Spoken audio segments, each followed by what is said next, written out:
Ladies and gentlemen, boys and girls, you are listening to Sound Nest, a broadcasting initiative by GD Public School, Coimbatore. Jai Hind everyone, what an auspicious day it is. India celebrates a 75th year of independence, and to make sure that you don't forget this day, we've got a very special guest with us today for you all. Ladies and gentlemen, let's welcome Warrant Officer Mr. G.S. Rajesh, ex-Indian Air Force. Jai Hind sir, we are honored to have you here. Inspiration gives us the motivation to rise above. Sir, could you tell us what was your inspiration to join the Indian Air Force? My inspiration was my father, as he was in army. So whenever I see him wearing his uniform and moreover his disciplined life, that was my motivational factor to join the defense forces. Wow, sir, it's really motivating us. And we'd also like to know, how many golden years did you serve for our motherland? I have served 26 years in Indian Air Force. 26 long years. Wow, that is definitely a very big milestone, sir. So we are anxious to know more about the Indian Air Force. So could you please tell us different types of squadrons and their duties in the Indian Air Force? There are 3 types of squadrons in Indian Air Force. One is flying squadron, missile squadrons and radar squadrons. The flying squadron in fact deals with the fighter aircrafts, helicopters and transport. And missiles, as you know, name itself clearly shows what it deals with. And radar squadrons are also there. In fact, a squadron is a unit in which case of a flying squadron comprises of a fixed number of aircrafts, pilots, ground staff, maintenance staff. In Air Force, the fighter squadron have some operational deployed aircrafts with some aircrafts kept as a reserve. During peacetime, their duties are to keep all the squadrons operational ready at a short notice given for a task. Brilliant. Sir, how does it feel to wear the blue uniform? Please tell us about the pride, respect and honor of the same. After wearing the blue uniform, I felt a unique esteem status which I enjoyed with the society. By joining Air Force, I became a member of an exclusive and elite brotherhood and ingrained with the code of conduct and ethical values. When I joined Air Force, I felt that this service would give me challenge, adventure, excitement, honor, prestige, self-respect, safety and security for self and my family. That's amazing, sir. Serving our nation is an interesting challenge. Were you posted in different cities during the tenure of your service? My first posting was at Jammu Kashmir, Srinagar, then Lucknow in Uttar Pradesh, Shillong in Northeast, Ludhiana in Punjab, Delhi, then Coimbatore, and my last posting was in Delhi also. 7 great different places. Wow, sir. We would love to know about your achievements and the medal that you have earned in the Indian Air Force. If you ask me about my achievements in Air Force, I would say that I have served in different locations in terms of peace and field area, postings under different capacity. During service, I have been honored with Saina Seva Medal with claps, Jammu Kashmir, Operation Vijay Medal, that is during Kargil, Operation Parakaram, 50th year of independence, and Good Conduct Badge from Chief of Air Staff, and other commendations from Commanders-in-Chief of different commands. Very interesting, sir. We are eager to know more about the wartime experience in Air Force. Insurgency operations, border clashes, United Nations peacekeeping missions, and so on. Take us to the battlefield. Wartime experience? No. I don't have any wartime experience since I was on the supporting team during Operation Vijay, Kargil and Operation Parakram. Sir, what do you think would be the benefits of joining the Indian Armed Forces? Please share your views and message to the upcoming generation.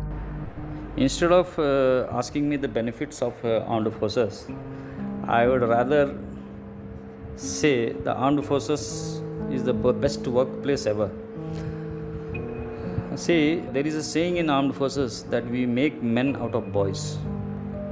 The Indian Armed Forces train and inculcate certain qualities such as discipline, leadership, teamwork, how to manage stressful conditions, work ethics, motivation, and the core values. Apart from this, the forces gives an opportunity for an adventurous life. We are trained to withstand any eventualities in life, to overcome any hurdle, and solve the complex situations to complete a task. I would like to advise our upcoming generation that be always upright and honest to yourself. Do your work with full dedication. Treat others with dignity and respect while expecting others to do the same. Have trust and appreciate your friends. This will definitely change your attitude towards life to become a good citizen of our country. Sure, sir. We'll definitely do that. Many youths are keen to serve the motherland. They respect our country and wish to join the Armed Forces of India. But they are not able to achieve their dream, for they do not know how and when to apply for a job in armed forces. What would be your guidance to them to secure a job in world's most exciting workplace? Any student with a science stream who wants to join the forces should start preparing from class 9 onwards. That's my suggestion.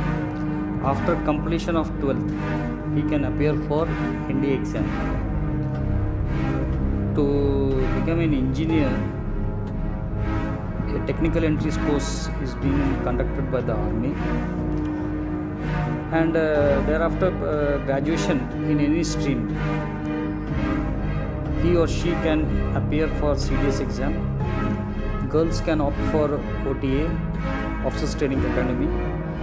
They can apply for AFCAT and INET exams, that is Indian Navy Entrance Test. That sounds interesting, sir. Can you please guide us about the different types of professions that one can enroll in the Armed Forces of India? Regarding how to join the armed forces, I would say that any Indian citizen can join armed forces with the age limit from 18 years to 24 years. For officer grade, he has to give NDA exam, CDS Combined Defense Services exam, AFCAT, INET, that is Indian Navy Entrance Test, and through NCCC certificate. To become a doctor, one has to clear the NEET exam and then join AFMSC, that is Armed Forces Medical College, Pune. For more informations, I would request you to log into joinindianarmy.nic.in. For Air Force, indianairforce.nic.in, and for Navy, joinindiannavy.gov.in. You can get the detailed information when and how the selection procedure, exam dates, any notification you will get in that site. Thank you for the detailed information, sir. It will be very useful. Sir, please tell us about Mr. Rajesh before and after joining the Air Force. What has transferred in you? Please inspire us. The things I learned by being a part of the Air Force is that I would say working in the Air Force made me strong enough and taught not to substitute words for actions, not to seek the path of comfort, but to face the stress and spur of difficulty and challenge, and to complete any task with integrity the mission given and with excellence. During training period, certain core values are ingrained into us. Like most of us would have heard loyalty, duty, respect, service, honor, integrity, and courage. But we learn them, and from then on, we live on them every day in everything we do, whether we are on job or off the job. This core values lives with us forever. Jai Hind. Thank you so much for your precious time, sir. That was an illuminating session.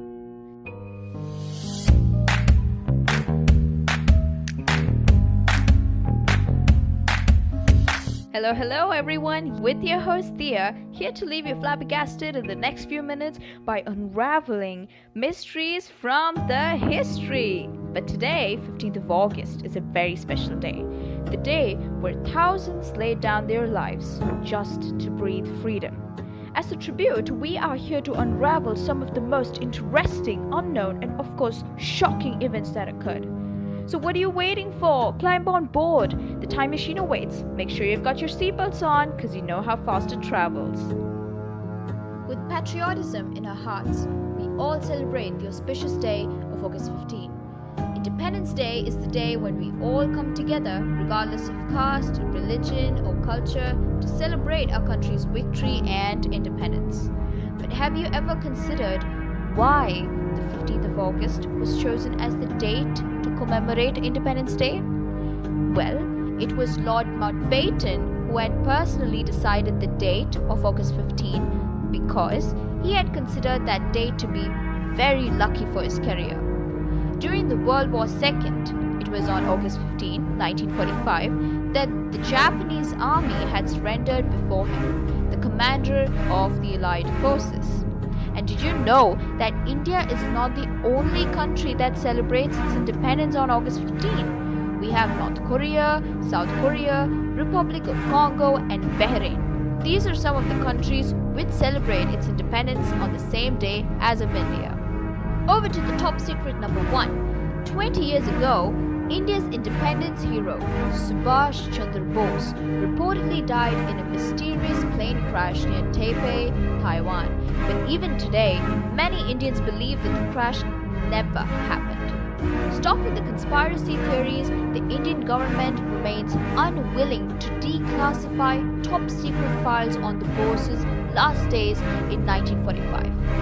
Several British intelligence officers suspected Bose faked the crash as a part of a plan and to deceive them and to travel to the Soviet Union and seek Joseph Stalin's help in the independence struggle. In 1998, an Indian government-sponsored inquiry commission found that there were no civil aviation record of the crash in Taipei. But the Japanese record indicates Bose was on his way to Manchuria in a Japanese bomber when it crashed near Taipei, Taiwan on August 18, 1945. But many at the time, including the senior Congress leaders, saw this as a master deception by Bose himself to cover his tracks from the prying eyes of British intelligence. The Congress Party did not even mention Bose's death in arbitrary references at its annual conference in 1945, which was held after August 18. After India's independence, 2 high-profile commissions of inquiry were instituted, one in 1956 and the other in 1970 by successive Congress governments. Both the commissions concluded that Bose had indeed died in the plane crash, and his ashes were kept in Japan's Rinpoche temple. But a furious public outcry prevented the Congress government from bringing the ashes from the Rinpoche temple and from giving Bose a posthumous award. Under much public pressure and orders of Calcutta High Court in 1998, a BJP-led coalition government announced another commission of inquiry led by former Supreme Court Judge Manoj Kumar Mukherjee. After 7 years of painstaking investigation covering Asia and Europe, the Mukherjee Commission rejected the plane crash theory as untenable in view of insufficient and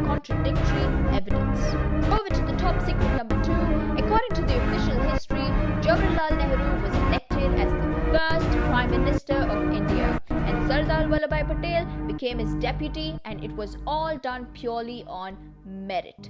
But upon close observation of footnotes and works of prominent figures in independence movement, it has been unearthed that it was the Iron Man of India who actually won the overwhelming majority.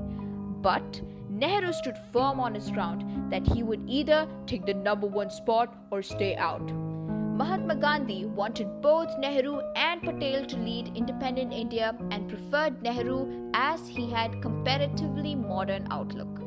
He knew Patel would never defy him and post was immaterial to him. The possibility of facing opposition from Nehru was also feared. So Gandhi persuaded Patel to step down and openly declare his support for Nehru. Thus, Nehru became India's first Prime Minister and Patel the first Deputy Prime Minister. Over to the top secret number 3, the partition of Pakistan and India is indeed one of the most important parts in the history books. However, here is one thing that most of the history books don't often cover, that Pakistan used Indian currency notes overstamped with Government of Pakistan title for about 1 year after independence. The RBI acted as the common currency authority of the two countries till June 1948. After India's and Pakistan's independence on 14th and 15th of August in 1947, Pakistan used the Indian currency for over a year before the RBI and the Government of India issued provincial notes on behalf of the Government of Pakistan exclusively for Pakistan on April 1, 1948. The notes printed by Indian Security Press in Nasik for Pakistan carried the words Government of Pakistan in English, Hukmat-e-Pakistan in Urdu at the top and bottom. However, the signatures of these notes remained those of Indian banking and finance officials. The notes were in denominations of rupees 1, rupees 2, rupees 5, rupees 10 and rupees 100 and were demonetized from January 15, 1952. Alright everybody, thank you so much for joining. Stay tuned. This is your Arjuna signing off for the week.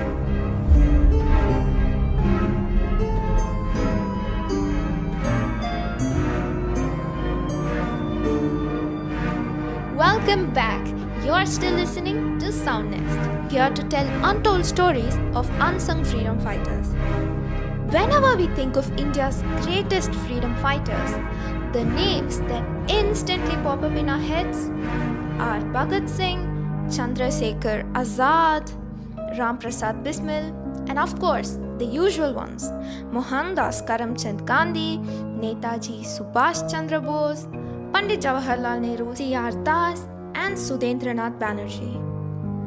Our history pages brim with inspiring stories of their fight for an independent India. However, the role of women in the Indian independence movement has tragically been marginalized and often overlooked. Save for a few names like Rani Lakshmi Bai, Sarojini Naidu, and Annie Besant. The names of numerous women who sacrificed their lives for a free India are woefully forgotten. Names like Matangini Hazra, who, while hoisting the flag and leading a protest in Calcutta, was shot 3 times. Not once, not twice, 3 times, but carried on screaming Vande Mataram. Tara Rani from Bihar, who in a procession to Siwan police station didn't even flinch when her husband was shot, but instead marched on with resolution. Today, we take the privilege to pay homage to these brave spirits and thank them for their contributions, no less than their male counterparts,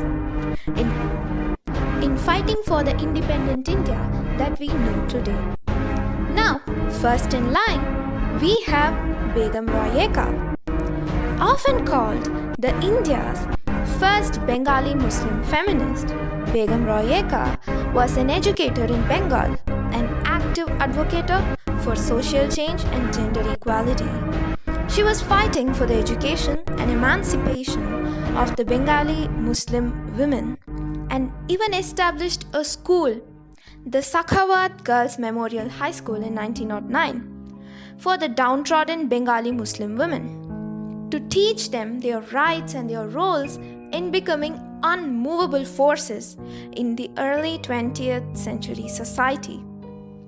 Her contributions to an independent India came through her need to educate the lowest within their masses, women, especially Muslim women, so they could be a part of the greater fight as rightful citizens of the country.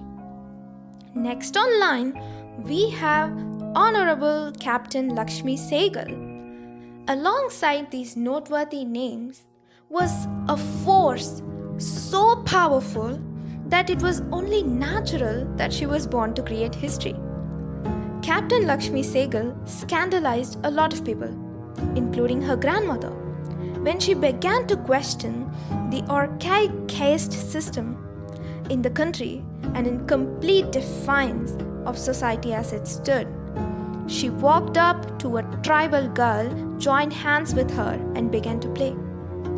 Years later, after she had moved to Singapore to work for a while, her path crossed with the legendary Netaji Subhash Chandra Bose. She was drawn to the freedom movement from an early age. When she heard that Netaji was looking to recruit women soldiers to his army as well, she reached out. Under his patronage, she began to lead a women's regiment, the Rani of Jhansi Regiment.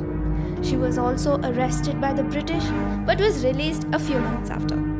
Later, she opened her own clinic in Kanpur where she would treat poor people, especially poor women, for free.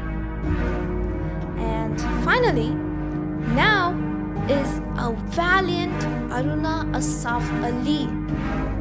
Aruna had been an active part during many public processions at the time of the epic salt satyagraha. On the basis of the charge being vagrant, Aruna was arrested. Unlike other prisoners who had been released on the basis of Gandhi-Irwin Pact, Aruna was not released. However, due to immense pressure created by the other present women co-prisoners, along with the intervention of Mahatma Gandhi, Aruna was ultimately granted a release.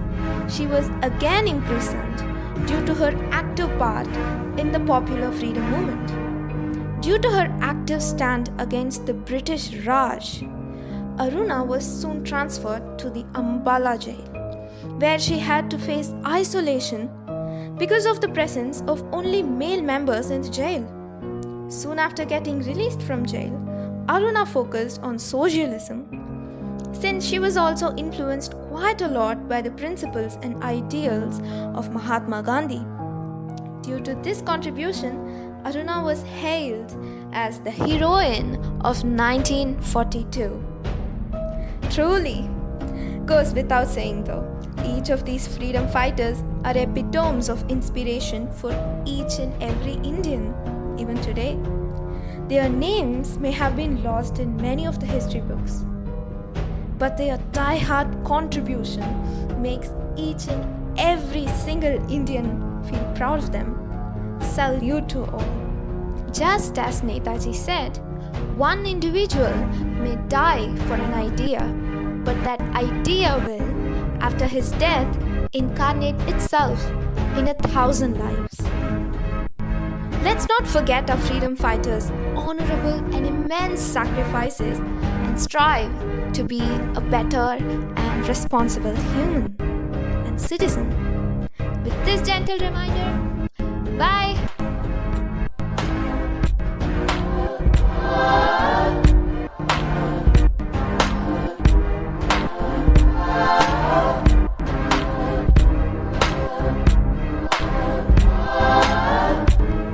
Hi everyone, this is Balaparad.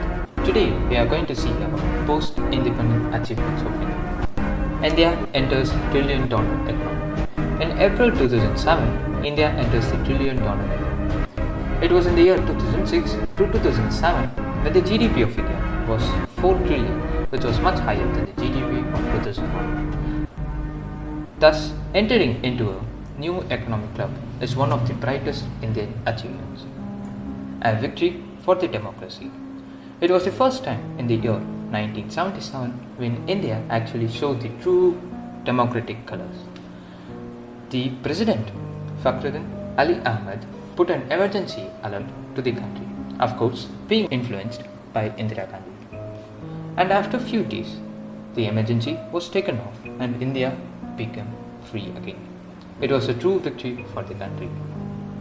India joining the nuclear power countries.